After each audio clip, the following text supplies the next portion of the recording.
You're back for more of Raised by Wolves here on BuzzChomp, and these are the OMG WTF moments from episodes 8 and 9. I'm Dan Salem, and just when you think the show can't top itself, it absolutely does. We are getting blessed with 2 amazing episodes a week of this crazy, wild sci-fi show, and the WTF moments just keep coming. Some of them you can see, some of them are right out of left field or right field, or somewhere way out in the universe that you never see coming. Let's dive in. Episode 8. Father's Morse code. We knew it, but they kept hinting at that maybe we were going to be crazy, and so it was very reassuring to get it.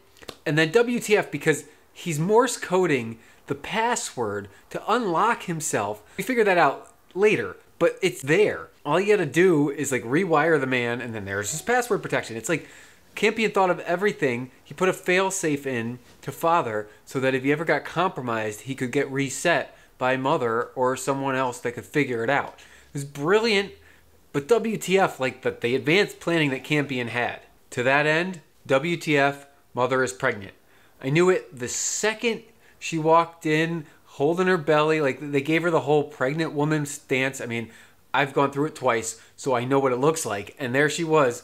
And she didn't know she was pregnant, but the audience, if you were cued in, could tell right away, and then she figures it out later. Campion thought of everything, the original Campion, because he implanted inside of her an embryo that could start growing when her memories got unlocked. I don't think that there's any sort of coincidence there at all. She unlocked her memories when she was ready, and in doing so, started the process of impregnation. And that's why I think she had the virtual sex floating in the air, because she fully unlocked her memories, and the culmination of unlocking all of her memories was she gets impregnated with Campion's child. So it's Campion's sperm. I don't know what the egg is, if it's like a virtual mother. Now she's growing a child that's part carbon-based, but she is obviously not carbon-based because she's AI, inside of her. I don't know how she's going to birth it because she doesn't have female organs. She doesn't do any human-like bodily things. But she's got to pump real blood into her because the thing needs food and she can't feed it because she's not human. I don't truly believe that the other embryos, those 12, were test runs. I think that's kind of belittling. I think that this was a fail-safe. If she was unable to create a society from those 12, because heck, it's a good chance that they're not all going to live, this was the next level. She'd unlock her memories, she'd give her own birth child, and she'd become the true mother of new humanity. If all of those other 12 had died and the new Campion didn't survive, there would have been zero way to feed this baby. I mean, this baby needs blood. It needs food, and Mother can't eat because she doesn't have those type of internal digestions to feed the child internally. So it was a perfect happenstance, but then it's not, because this was kind of preconceived by original Campion, yet just timing. And it's all about timing, and that's how humanity's going to survive. Less of a WTF and more of a finally, because Marcus is completely unhinged and everyone needs to escape. All of the kids that were indoctrinated into Saul believe in the good teachings. And I mean, that's what I remember from my childhood growing up at Sunday school, is that the good teachings. Treat other people like you want to be treated. All humans are equal. Help your brother. Help your sister. Help one another to survive, and we all survive and thrive. Marcus is like kill, kill, kill, kill, kill, and he's going off the rails. And Sue wanted to escape, Paul wanted to escape, and every other one of the children, even Hunter, wanted to escape Saul and Saul's army because we are the last remaining humans in existence. Why are we killing each other? Makes zero sense. Even his own people are starting to question, what the hell are you doing, Marcus? Things are going downhill, and we need these children more than anything, and they're running away from you, kid. They're running away. Your wife is running away. God, Saul, has run away from you. You are a failure.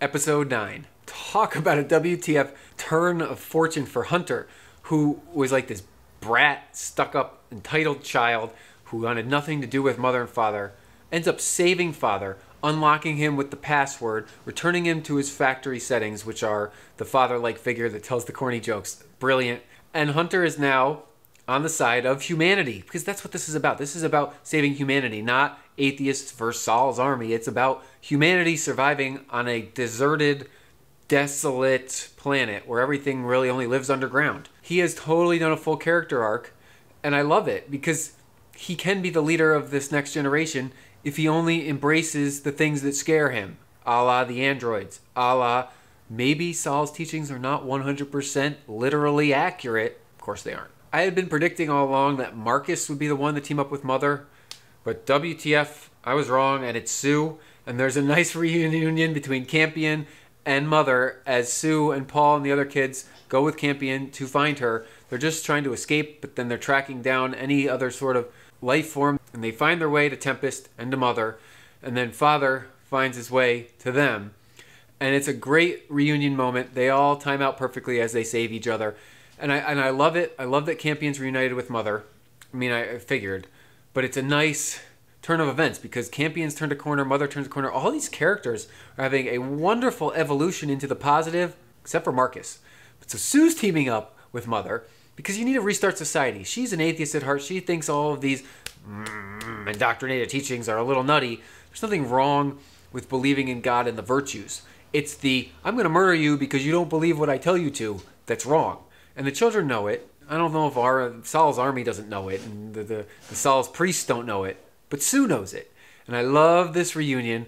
I love where it's heading as we are getting a humans versus whatever the hell's on the planet down the road. WTF, the giant pentagonal rock structure is back. And apparently it's like a lie detector because Marcus, in all of his infinite wisdom, goes there to try to talk to Sal. He shoves Hunter's arm inside the giant heated furnace, and it doesn't burn him, but then it burns everything else. So it shut itself off because Hunter was telling the truth, or because Marcus was crazy. We're not quite sure what this pentagonal rock thing is. It appeared to be a lie detector of sorts, but that's kind of bogus.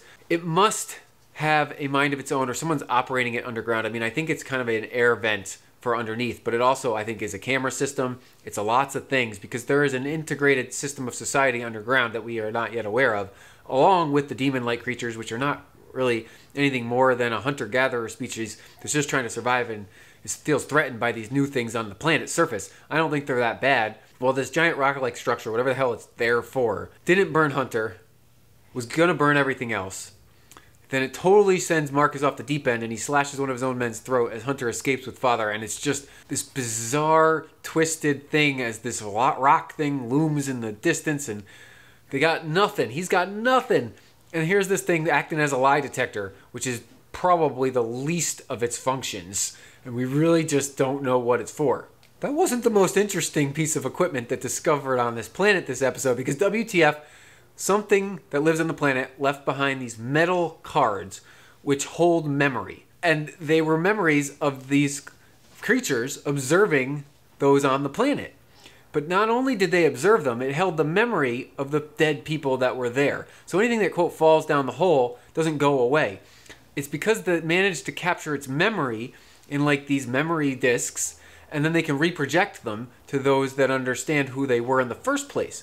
And so Mother like connects with them, then Paul burns them, probably for the best because it's a weird tech that you don't want to deal with right now, the least of your worries. But there's just these random technologies creeping up out of the ground, along with random creatures. We are only scratching the surface because everything's underground in Kepler 22b, and yet humans are fighting humans? No. Final WTF?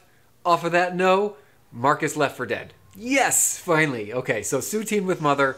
We got the reunion of Mother and Father in Campion. Sal's army finally turns on Marcus as he kills one of their own, and they just leave him for dead. Because if Sal's going to save him, Sal's going to save him. Well, someone's going to save Marcus, because Marcus ain't going anywhere. Maybe he'll die at the end of the season, but he's our villain, the ultimate villain, for now, until we get introduced to a new one at the very end of the season. Because I know that's happening. They're going to just major cliffhanger us before season 2. Marcus is left for dead. So now we got 3 members of Sal's army going to go back to the priests of Sal and tell them Marcus is dead and that we need a new leader. I mean, they better start having sex because they got to reproduce. All they got now is a little village with no kids and no food and no church and no next to nothing, no leader. What are they going to do? There's like 10 of them. They're SOL. Marcus is double SOL. I just have a feeling that either Mother or Sue or Paul is going to try to go back for him. or he's going to crawl his way and get sucked underground and then reinvigorated in the minds of those who remember him, but then he'll be down underground as like a prisoner when they finally meet with the underground people. Let your mind roll downhill deep into that rabbit hole, because every new episode of Raised by Wolves introduces something WTF that I never saw coming. I'm Dan Salem. Subscribe to BuzzChomp for more of Raised by Wolves and other great science fiction. And comment below, what the heck do you think is going to happen? We got a few more episodes left, and we know there's a season 2. I mean, WTF so far, but really? Oh my gosh, what do you think? Predictions time, people. Predictions. Woo!